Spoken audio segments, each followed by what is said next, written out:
பொங்கல்லாம் முடிஞ்சிருச்சுங்க. சரின்னு சொல்லிட்டு ஊருக்கும் கிளம்பியாச்சு. தங்கச்சி போன மறுநாள் காலையில் தான் நான் வந்து எனக்கு சண்டே வந்து ஒரு கல்யாணம் இருந்தது. அந்த கல்யாணத்தை முடிச்சுட்டு போகணுங்கிறதுக்காக தான் நானும் இருந்தேன். தங்கச்சி வீட்டில் தான் அன்றைக்கி ஃபுல்லாக இருந்தோம். காலையில் சீக்கிரமே முகூர்த்தம் 6 to 7 சீக்கிரமே எந்திரிச்சிட்டோம். எந்திரிச்சு முகூர்த்தத்துக்கு கிளம்பியாச்சு.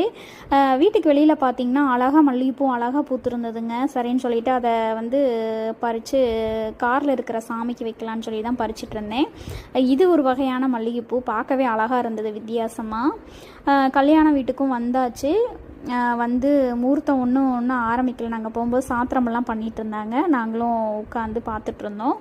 கல்யாணமும் நல்லபடியாக நடந்து முடிஞ்சதுக்கப்புறம் நல்லா சூப்பரான சாப்பாடு சாப்பிட்டு நாங்களும் கிளம்ப போகிறோம்.